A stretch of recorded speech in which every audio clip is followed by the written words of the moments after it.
Abrimos hoy el programa con el capítulo político y hoy van a conocer ustedes al candidato por Unión, Progreso y Democracia, UPyD, al Senado por Navarra, el profesor pamplonés Ernesto Arellano. A partir de hoy, como les comentábamos al principio, tendremos la oportunidad de conocer a todas las personas que pretenden representar a Navarra en la Cámara Baja. Ernesto Arellano, bienvenido, buenas tardes. Hola, buenas tardes, Amaya. Gracias por acompañarnos. ¿Cómo va la campaña?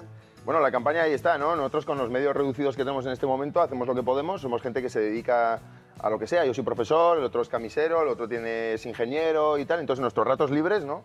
Casi de una forma casi amateur, ¿no? Pero con amateur en el sentido de amar, ¿no? O sea, de hacerlo porque queremos, ¿no? Pues hacemos lo que podemos, vamos a las entrevistas cuando nosotros nos invitáis, nosotros encantados de la vida de venir aquí, ¿no? Y comentar un poco el programa, lo que os parezca, ¿no?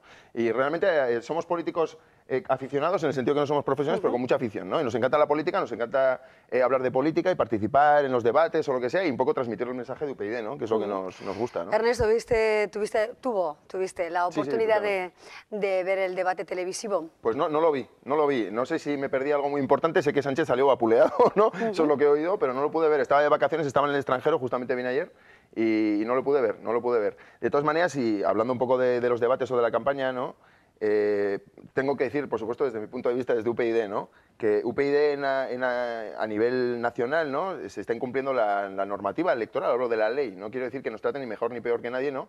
Sino que se incumple la normativa electoral. De hecho, Andrés Herzog, lo que sí supe del debate es que Andrés Herzog fue a las puertas, nuestro candidato al Congreso en Madrid, número 1, fue a las puertas de Televisión Española, no sé si viste, estuvo en las puertas para reclamar que se estaba incumpliendo la ley electoral en un canal público y que no estaban siendo invitados a un debate ni ellos, ni nosotros, ni Izquierda Unida, que con grupo parlamentario no estaban siendo invitados a ese debate y sin embargo sí estaban siendo invitados Ciudadanos y Podemos, como partidos emergentes. No tienen ninguna representación en el Parlamento. Eso vulnera la ley electoral. Pero bueno, en España se vulneran constantemente las leyes y no pasa nunca nada. Y nadie es responsable, ¿no? Pero una televisión no pública puede llevar a cabo. Sí, una televisión no pública tiene que llevar otros criterios. Es verdad que también está ajustado a otros criterios distintos, que sí que tiene que hablar de proporcionalidad en la información, de por supuesto que haya difusión de todas las voces, etcétera, pero cuidado, un canal público ya es una cosa que incluso le aprieta realmente la ley, la LOREG, que es la ley que ordena el reglamento electoral. Bueno, UPyD plantea la supresión de la Cámara Baja, la supresión del Senado. Correcto.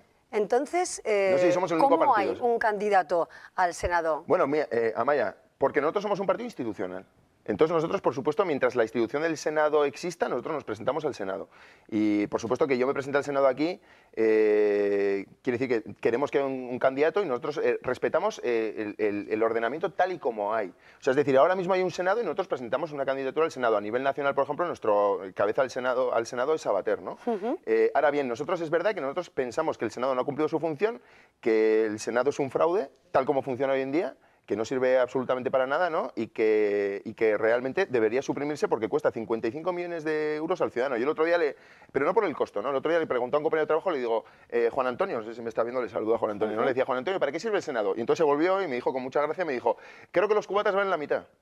O sea, eso es todo lo que sabía del Senado. Sí, pero entonces por lógica no tendrían que presentarse a la Cámara Baja, ¿no? Sí, pero nosotros nos presentamos porque es una institución que existe ahora. Porque existe. Nosotros, exactamente, existe la Cámara Baja, nosotros nos presentamos. Si nosotros tenemos presencia en la Cámara Baja, nosotros intentaremos que funcione de la forma más parecida posible a lo que se supone que en la Constitución pone, que es un órgano de representación territorial. Y nosotros queremos eso, pero es que eso ha sido manifiestamente incumplido. Entonces, como vemos que es un órgano que no sirve para nada, entonces nosotros pedimos que se suprima y que se ahorre ese dinero. Y luego, otra cosa por lo que los ciudadanos conocen el Senado es por el tema de los pinganillos, ¿no? Entonces era muy gracioso que Chávez y Montilla, uno de Sevilla, otro de Córdoba, tenían un pinganillo mientras uno hablaba el catalán, el otro se ponía el pinganillo para escucharlo. O sea, una cosa más absurda no puede haber, ¿no? Porque este país es así, es el choteo permanente, ¿no? Y entonces, bueno, pues eso ha servido para eso, para que la gente se ría mucho del Senado. Luego el tema del jacuzzi, o sea, eso es todo lo que la gente sabe del Senado. Bueno, pero que quizá, claro, son las anécdotas que salen de la Cámara Baja, ¿no? De los 265 senadores que existen y del dinero que supone. Sí, pero sobre todo por eso y luego porque realmente no cumple su función, ¿eh? O sea, ya está, no por el dinero que cuesta. El dinero que cuesta da igual si realmente cumple su función. Me da igual el Parlamento, me da igual lo que cueste si realmente cumple su función. El problema es que está costando ese dinero y no está sirviendo de nada. Ese es el asunto, ¿no? Otra de las posibilidades que aparecen en el programa de UPyD en cuanto a supresión de algunas instituciones o de algunas figuras es la desaparición de la figura del aforado. Es decir, que los representantes públicos sean juzgados como ciudadanos de a pie. Por el juez común, como tiene que ser. Además, eso, por supuesto, en cierto momento cuando se aprobó podía tener cierto sentido, en un momento en la transición, en que había mucha tensión política y realmente la gente pues, igual podía tener mucho miedo a entrar en política. Bueno, pero es que estamos en un momento que eso ya ha pasado mejor vida y evidentemente cualquier político tiene que ser juzgado por el juez común, por el juez que le corresponde, su juez natural, y no por el Supremo en una Cámara elegida a su vez por los políticos. Entonces al final los políticos eligen a los jueces que juzgan a los políticos. La trampa está hecha y de hecho es que hay tantos ejemplos que evidentemente nos demuestran que eso se ha hecho mal, que eso es lo que hay, ¿no? Eso es lo que tenemos. Entonces, claro, eso por supuesto hay que Cambios también eliminar. en la elección del Consejo General del Poder Judicial, del Tribunal Constitucional. Claro, para despolitizarlo, ¿no? Fue muy... bueno, Amaya, ¿no? Haciendo un poco de memoria, por ejemplo, Gallardón, ¿no? Gallardón cuando fue ministro, lo primero que dijo fue hay que terminar con el obsceno espectáculo de los políticos controlando el Consejo del Poder Judicial, ¿no? Ese fue su primer discurso, ¿no? Y vamos a acabar con esto. Y al final lo que hicieron fue repartirse todavía más puestos de los que había, ¿no? Y el único partido que se negó, por supuesto, a entrar al Consejo General del Poder Judicial fue UPyD. Pero bueno, esta es la realidad del asunto, ¿no? Luego, esto no tiene tanta publicidad, no tenemos tantos medios para decirlo, pero bueno.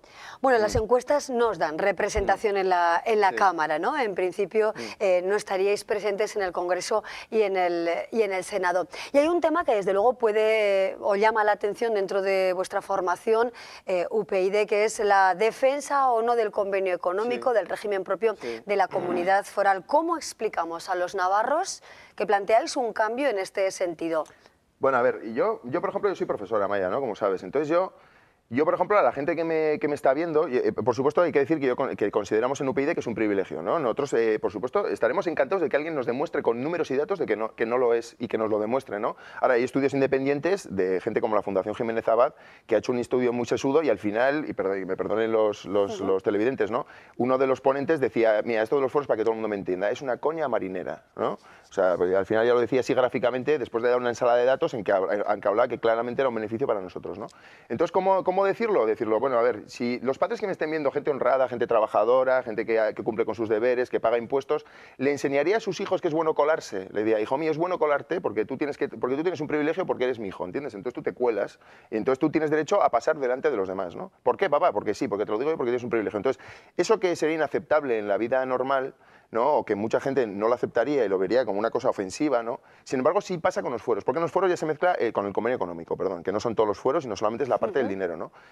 Sí pasa con el convenio económico, que es un privilegio económico que permite que los navarros estemos sobrefinanciados por habitante en aproximadamente unos 2.000 euros, ¿eh? No me acuerdo bien de los datos, pero viene a ser una cosa así. ¿Eso qué quiere decir? Que tenemos mejores carreteras, mejores infraestructuras, que luego se gastan en la barra arena, se gastan en hacer 2 aeropuertos, que no sé, bueno, en hacer un otro aeropuerto que se dilapida el dinero, eso es otro tema, ¿no? Porque se podría tener mucho más dinero y utilizarlo muy bien, o sea, de acuerdo, pero eso es otro tema. La cosa es que estamos sobrefinanciados y eso es una injusticia con los habitantes de Jaén, de Córdoba, de Madrid, pero ese discurso etcétera. Cala en Navarra. Hasta los huesos, cala. No, evidentemente es nuestro gran problema, ¿no? Hay compañeros, por ejemplo, que cuando nos piden hablar, nuestro gran problema, nuestro gran caballo de batalla, ¿no? Porque evidentemente es lo que siempre la gente nos pregunta y lo que siempre considera que al hablar de estas cosas estamos cavando nuestra propia tumba, ¿no? Pero es que nosotros tenemos que decir la verdad, tenemos que decir lo que es justo, ¿no? Entonces, no puede haber un país en que haya un privilegio fiscal de unos territorios sobre otros, que aquí pasa con el País Vasco y con Navarra, ¿no? Y es muy curioso que, por ejemplo, el propio Partido Popular, que por ejemplo, en el País Vasco con Navarra defiende... Homogenización pero por ejemplo, ¿a la baja o a la alta? No es que todo el mundo participe en la caja común, es decir, tú y yo pagamos impuestos por nuestro trabajo y eso va a la caja común. Entonces, como estamos en un sistema solidario, los que tienen más dinero aportan más para los que tienen menos, no para los territorios, no pagan impuestos los territorios. Navarra no paga impuestos, pagamos los navarros territorios. Lo que pasa es que aquí, al llegarse a un acuerdo entre Navarra y el Estado, lo que pasa es que al final lo que ocurre es que el gobierno de Navarra tiene muchos más recursos por habitante para funcionar. ¿Y eso no es positivo? Por supuesto que no, porque es injusto, porque es claramente injusto, porque al final lo que estamos siendo es subvencionados indirectamente por el resto de España. O sea, el resto de España, como no recibe lo que tiene que recibir de Navarra, lo que está haciendo es indirectamente subvencionarnos a nosotros para que vivamos mejor, ¿no? Entonces, ¿qué relación fiscal tiene que haber entre Navarra y el Estado desde vuestro punto de vista? Como una provincia más. O sea, ya está, simplemente es un territorio... O sea, a ver...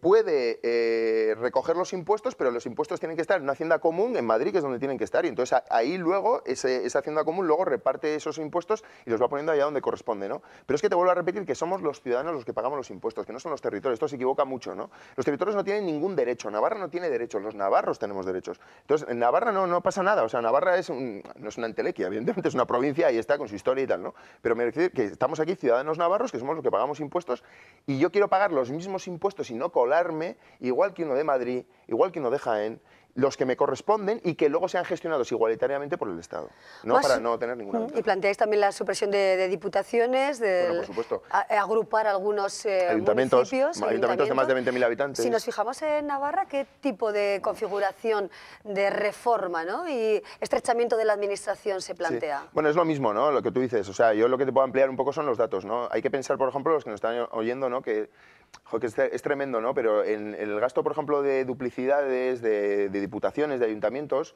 que si se agruparan en agrupaciones de más de 20.000 habitantes, a lo cual habría muchísima resistencia sentimental, como siempre, ¿no?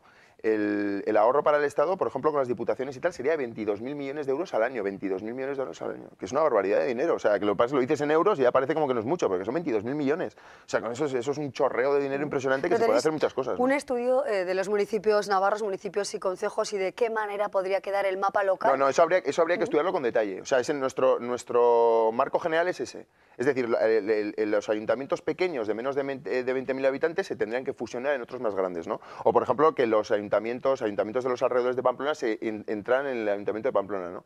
Y es simplemente para que haya menos burocracia, para que haya menos gasto en lo que no tiene que haber y al final garantizar que los servicios de los ciudadanos sean buenos, por supuesto. Lo que pasa es que en Navarra hay mucha tendencia que, como decía un histórico dirigente de Batasuna, ¿no? Que decía que campanario y un ayuntamiento, ¿no?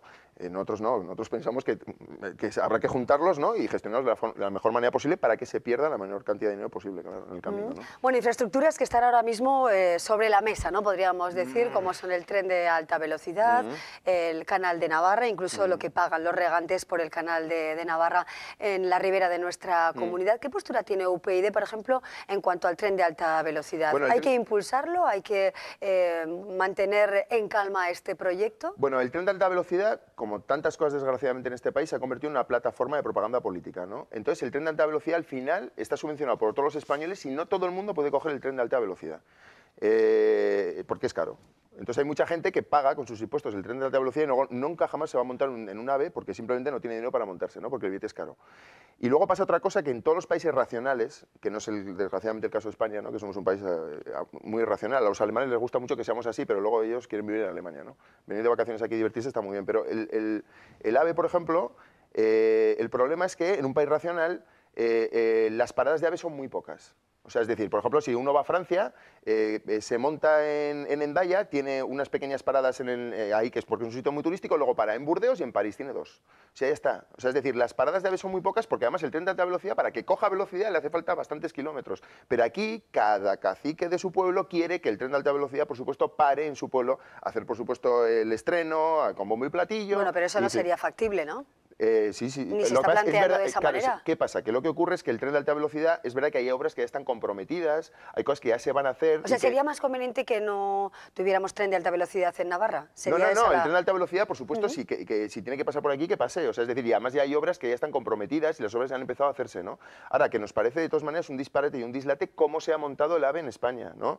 ¿Eso qué quiere decir? ¿Que ahora vas a desmontar lo que está hecho? No. Ahora, cuidado, las líneas de AVE que no sean rentables habrá que revisarlas, porque hay líneas de AVE que nos están costando un dineral. Al final hay líneas de AVE, hay aves que van prácticamente vacíos, ¿no? Y que cada uno que entra, al Estado, a todos, porque eso nos cuesta dinero a todos, que parece que no es nadie, el dinero del Estado es el dinero de todos, nos está costando cada entrada al AVE 300 euros, 400 euros, y eso es una barbaridad, ¿no? Canal de Navarra.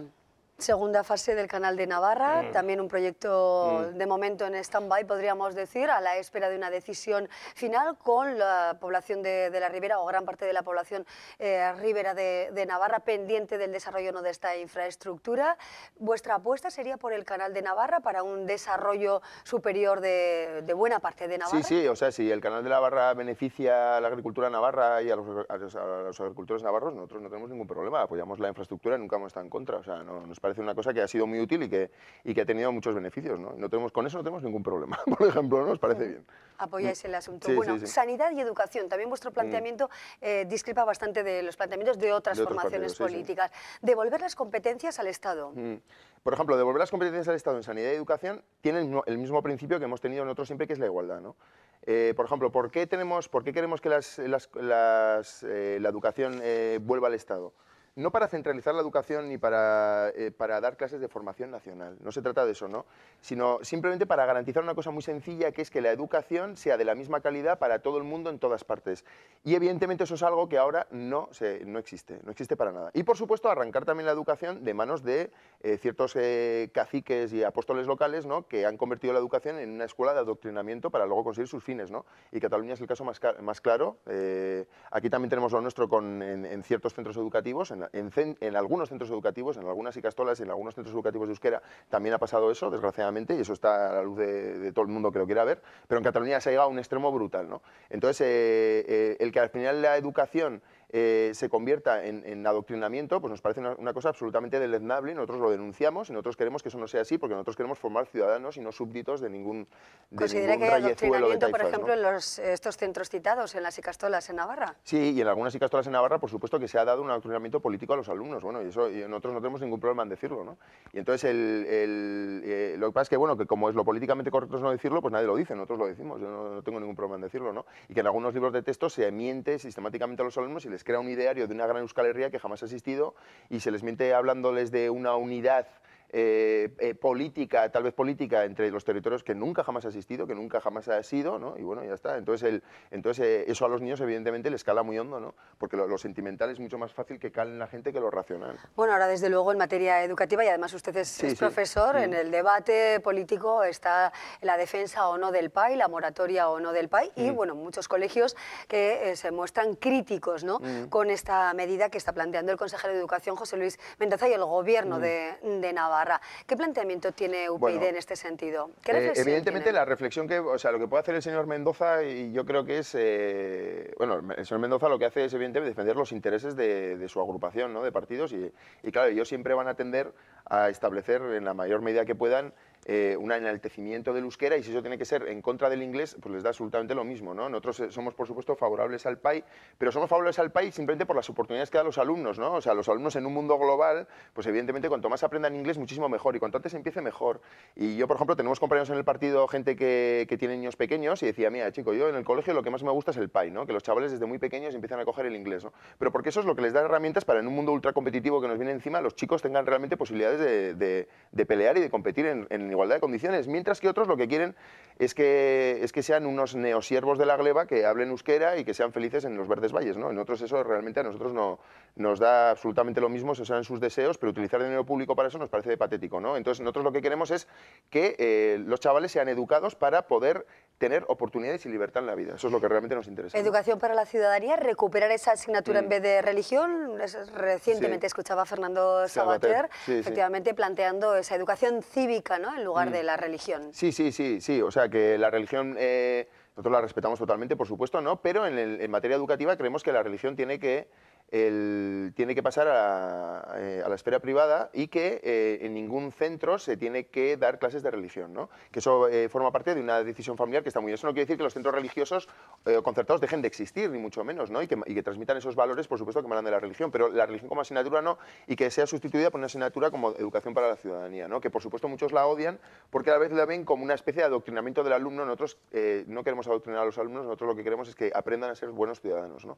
Y para aprender a ser ciudadanos hay que estudiar la historia de la democracia, hay que estudiar qué son los valores humanos, los derechos humanos, y eso evidentemente a los que quieren agavillar al rebaño, pues les sienta mal. Vuestro candidato al Congreso, Jorge Valencia, que también pasará por nuestra programación, hablaba hoy de UPyD como el partido adalid contra la corrupción. ¿Cuáles son los planteamientos que lleváis a estas elecciones generales en contra de Voy a decir lo que siempre me gusta decir en estas. Me encanta que me hagas esta pregunta, Maya, porque el tema de la corrupción evidentemente ha sido siempre nuestro gran caballo de batalla, y yo creo que es lo que más problemas nos ha creado con lo que digamos es el gran sistema, ¿no? El macrosistema.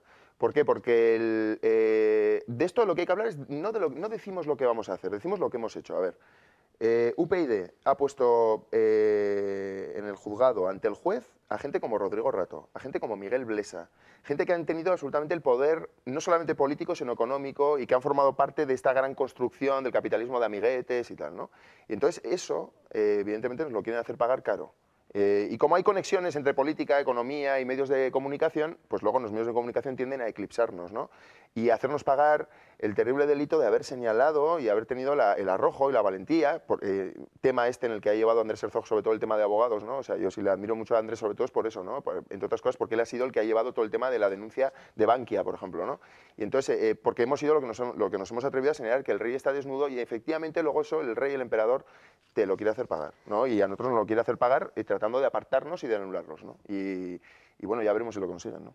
Ernesto, ¿qué va a defender UPyD en el Senado en el caso de que obtuviera representación por Navarra? ¿Cuáles serían las bases fundamentales o las líneas generales, más ¿no? importantes? Sí, sí. Hombre, me encantaría que esta pregunta te la contestara Sabater, ¿no? Solamente porque te lo diga con más enjundia que yo, ¿no? Pero ya que no está él, mira, desde luego lo que sí que nos gustaría, en la Constitución aparece que, aunque no muy desarrollado, que el Senado tiene que ser la Cámara de Representación Territorial, ¿no? Entonces es verdad que incluso tenga algunas atribuciones, como por ejemplo algún derecho a veto en algunas leyes autonómicas que les pertenezcan, ¿no? Entonces, o que les afecten directamente, y que sea una Cámara de Representación Territorial. Lo que afecta a los territorios directamente, el Senado pueda actuar y el Senado, de hecho, tenga incluso derecho, como te digo, de veto de una ley que llegue del Parlamento, porque no tenga en cuenta los intereses de las comunidades, ¿no? Ahora, ¿qué pasa? Que eso no ha ocurrido y entonces al final el Senado se ha convertido en una Cámara inútil que está en los mismos bloques de partidos que hay en el Parlamento y que teóricamente tiene derecho a veto. Creo que solo una vez se utilizó el derecho a veto y no me acuerdo la ley que fue, volvió al Parlamento, estaba José Bono de presidente y se pasó el veto pues por donde quiso, ¿no? O sea, que entonces se demostró la inutilidad del Senado, ¿no? Ahora, el Senado, por ejemplo, a nosotros lo que nos preocupa es una cosa, ¿no? Que el Senado tal vez, ahora en este momento, se está convirtiendo, como siempre, bajo manga, fuera de focos, cuando no están los grandes debates y tal, cuando nadie ve nada, en una negociación oculta entre los nacionalistas y los grandes partidos para convertir el Senado en lo que los nacionalistas quieren, tengan derecho a veto, se cambie su sistema de representación para que tengan más peso los nacionalistas y luego incluso se habla de mandar el Senado a Barcelona. Es decir, otra vez contentar al nacionalismo, contentar a los nacionalistas, dejarles tranquilos y aguantar el tirón 4 o 8 años más y luego el que venga detrás que arree, ¿no? Que es la teoría que mucha gente ha dicho. Pero por supuesto que sea Cámara de Representación Territorial. Eso es lo que viene en la Constitución y es lo que nunca se ha desarrollado. Reforma constitucional en lo que se refiere a la eliminación de la transitoria cuarta, ¿vuestra postura? Sí. Nosotros, por supuesto, estamos por eliminarla, ¿no? La transitoria cuarta, lo mismo, se aprobó en un momento en que había que contentar y había que el famoso café para todos, ¿no? Y nosotros pensamos que eso es totalmente eliminable, porque además en la transitoria cuarta, como en otras cosas, se hace referencia a una cosa que es abominable desde el punto de vista democrático, que se habla de los derechos históricos, ¿no? Nosotros lo oímos tanto que nos parece normal, pero tú vas a un francés y le dices que uno de la Vendée reclame sus derechos históricos y es que se matan de la risa directamente, se mueren de la risa, y dicen, ¿cómo que derechos históricos? En una democracia no hay derechos históricos, hay derechos individuales de los ciudadanos y se les aplican, no hay derechos históricos de los territorios, ¿no? Entonces en esa gran confusión que vivimos, ¿no? La transitoria cuarta es una cosa más que se utilizó evidentemente para tranquilizar al nacionalismo vasco y darle, digamos, una metadona, ¿no? Para que sus ansias y tal de aspirar Navarra, pues más o menos, por lo menos, se quedan tranquilas, ¿no? Y por supuesto, obligamos por eliminarla totalmente, ¿no? En que desaparezca. Ernesto Arellano, ¿os pena realmente, hablando coloquialmente, sí. el no pacto, podríamos decir, con Ciudadanos? Ahora que sabemos, bueno, según las encuestas, todo parece indicar, bueno, pues que Ciudadanos pinta mucho en nuestro país, en el escenario político electoral del 20 de diciembre. ¿Es uno de los errores de UPyD? Bueno, a Ciudadanos, por supuesto, que les vaya lo mejor posible, ellos que defiendan su opción, están teniendo todo el apoyo mediático necesario. Albert Rivera es un gran candidato y bueno, y hasta que les vaya lo mejor posible, ¿no? Andrés Herzog también es el nuestro, lo hace muy bien y es un tipo que además ha demostrado lo que puede llegar a hacer, ¿no? En su lucha con la corrupción. Ahora, nosotros fue un error cuando, viendo lo que ha hecho Ciudadanos, por ejemplo, creo que no. Creo que no, porque yo veo, por ejemplo, a Juan Marín, que es el representante de Ciudadanos en Andalucía, cuando Ciudadanos decidió expandirse de una forma muy rápida, ¿no? Y casi alocada a nivel nacional, fue su opción, no les ha salido mal de momento, ya veremos, ¿no? Fue un todo a 100. O sea, al final cogían de cabeza de lista del ayuntamiento, del parlamento aquí y allá, cogían prácticamente al primero que pillaban, ¿no? O al primero que se salía a un sitio y veía un puesto ahí fácil, ¿no? Entonces, por ejemplo, es el caso de Juan Marín, en Andalucía, ¿no? Y Juan Marín ha pactado con el socialismo en Andalucía, pero no es que me parezca mal que haya pactado en socialismo con Andalucía. Si pactan con el socialismo en Andalucía para obligarles realmente a convertir ese reino de taifas y ese califato que tienen montado allá para que realmente se cumpla la ley y para acabar con la corrupción, me parece muy bien. Sí, pero es que no lo han hecho. Pero la proyección política futura de vuestro partido hubiera sido quizá más positiva de la mano de Albert Rivera. Bueno, es que no teníamos partido, para empezar, habría desaparecido, y no solamente habría desaparecido eso, sino realmente la fortaleza de nuestras ideas y la independencia con la que funcionamos habría sido diluida. A UPyD de Ciudadanos? Por ejemplo, en el tema de la lucha contra la corrupción, por ejemplo, digo otro dato, ¿no?, concreto. En Cataluña, que por ejemplo Ciudadanos sí que hizo una gran labor de lucha y de denuncia del nacionalismo, en 8 años que estuvieron en el Parlamento catalán jamás hubo ninguna denuncia ni ninguna presentación ante los tribunales, como si ha hecho UPyD, porque UPyD va a los tribunales porque la política al final ves que las puertas se te cierran, entonces vas a los tribunales a denunciarlo, ¿no? Y a tratar de hacer justicia con el dinero de los ciudadanos, que es el que nos pagan a nosotros, ¿no? Y entonces Ciudadanos jamás hizo absolutamente nada, ¿no? Luego la forma de expansión territorial de Ciudadanos, es decir, la forma de expandirse, era a través de agrupaciones locales, de agrupaciones de todo tipo, o sea que en un momento de agrupaciones no nos arrepentimos, por supuesto, y que pase lo que tenga que pasar. No, entonces de agrupaciones de todo tipo, que al final era gente que lo único que hacía era asociarse a un grupo mayor con el que venían ciertas posibilidades electorales, ¿no? Pero a veces eran grupos de extrema derecha. Hay que pensar que Ciudadanos, que esto ya nadie se lo recuerda, Ciudadanos en las europeas de estas son las anteriores, fue en coalición con Libertas, que era un partido de extrema derecha, me parece que era en Irlanda o no sé dónde, y era un partido de extrema derecha anti-europeo. Y ellos sí que ¿en qué esfera se sitúa en este sentido? ¿Más cerca del Partido Socialista, más cerca del Partido Popular, más cerca de Ciudadanos? Eso depende de lo que, depende de qué, depende de qué y depende de la propuesta concreta que se hace. No somos un bloque ideológico que decimos nosotros somos así y tal. Nosotros decimos lo que pensamos. Ahora, luego si hay que hacer una ley y hay que ponerse de acuerdo con la gente, plantearemos racionalmente el asunto para tratar de llegar a un acuerdo con la gente y da igual que sea el PP, que el PSOE, eso nos da lo mismo absolutamente, ¿no? Pero que sí que al final, digamos, que consigan acercarse lo más posible a lo que nosotros queremos que sea la política. Bueno, son estas algunas de las propuestas de Unión, Progreso y Democracia, el partido que a través de Ernesto Arellano pretende defender los intereses de Navarra en la Cámara Baja, en el Senado. Ernesto Arellano, muchísimas gracias por acompañarnos. Gracias por la invitación. Y buenas tardes. Vale, muchas gracias. Bueno, abrimos así el programa, hacemos una pausa y luego les presentamos a nuestros siguientes invitados.